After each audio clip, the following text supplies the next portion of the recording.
warahmatullahi wabarakatuh. Selamat bertemu kembali dengan saya, Siti Walihatun Badriah. Salam sehat, bahagia, dan sukses selalu. Teman-teman, para pemirsa yang berbahagia, pada kesempatan yang sangat luar biasa ini, kita kembali bertemu untuk membahas mengenai hukum jaminan. Kali ini kita akan membahas mengenai apakah hak guna bangunan atau HGB dapat menjadi objek hak tanggungan. Jawabannya dapat. Kenapa di sini?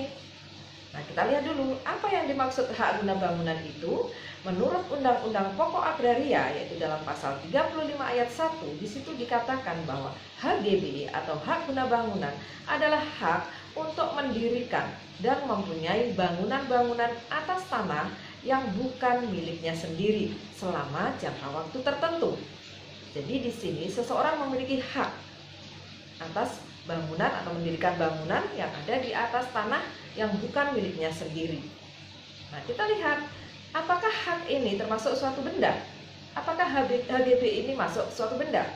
Nah, kita lihat dalam pasal 499 Kitab Undang-Undang Hukum Perdata.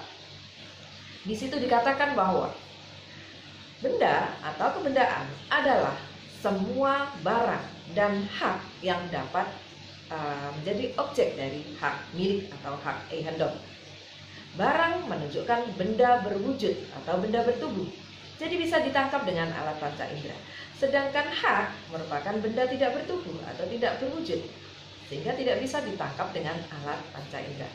Nah, dalam hal ini HGB merupakan hak, jadi merupakan benda tidak bertubuh. Lalu bolehkah menjadi objek jaminan hak tanggungan? Bisa. Nah, kita melihat syarat-syarat sebuah benda bisa menjadi objek hak tanggungan. Yang pertama, harus dapat dinilai dengan uang. Apakah HGB bisa dinilai dengan uang? Iya. Kemudian yang kedua, termasuk hak yang wajib didaftar dalam daftar umum atau didaftar di kantor pertanahan. Nah, HGB ini merupakan hak yang harus didaftar di kantor pertanahan. Jadi termasuk juga. Kemudian yang ketiga, bersifat dapat dipindah tangankan. Apakah HGB bisa dipindah tangankan? Bisa. Bisa dialihkan kepada pihak lain, bisa dijual pada pihak lain. Nah, sehingga di sini termasuk juga benda. Kemudian 4, ditunjuk oleh undang-undang.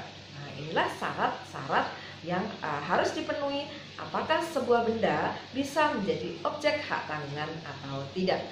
Nah, kemudian selanjutnya di dalam Undang-Undang Hak Tanggungan, di situ dikatakan di dalam pasal 4 ayat 1 Undang-Undang Hak Tanggungan bahwa hak atas tanah yang dapat dibebani dengan hak tanggungan adalah hak milik, hak guna usaha, dan hak guna bangunan. Jadi di sini sudah jelas bahwa hak guna bangunan bisa menjadi objek hak tanggungan. Nah, hak guna bangunan ini ada jangka waktunya. Lalu bagaimana kalau hak guna bangunan ini hapus? Padahal hilangnya atau hapusnya hak atas tanah ini, maka menjadi hapus pula hak tanggungan. Secara otomatis atau demi hukum, hapus hak tanggungan. Ya, benar. Tetapi tetap saja bisa HGB ini menjadi objek hak tanggungan meskipun ada jangka waktu tertentu.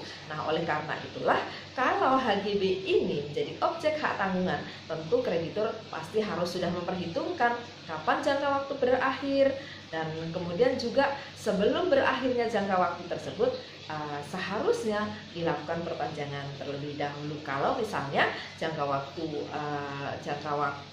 HGB ini sudah berakhir sedangkan masa perjanjian utang piutang misalnya belum berakhir. Nah, ini sebelum berakhirnya jangka waktu HGB seharusnya sudah diperpanjang terlebih dahulu supaya tidak hapus, karena kalau terjadi hapusnya HGB maka secara otomatis atau demi hukum hak tanggungan menjadi berakhir. Nah, demikian tadi yang bisa saya sampaikan mengenai dapatkah hak tanggungan itu dengan objek hak guna bangunan, atau apakah hak guna bangunan itu bisa menjadi objek hak tanggungan. Demikian apa yang bisa saya sampaikan. Terima kasih atas perhatian teman-teman semuanya, para pemirsa semuanya, dan mohon maaf apabila ada kekurangan. Sampai bertemu lagi pada kesempatan mendatang, dan jangan lupa subscribe apabila belum subscribe, dan jangan lupa pula like, komen, dan share supaya video ini bermanfaat untuk banyak orang. Terima kasih. Wassalamualaikum warahmatullahi wabarakatuh.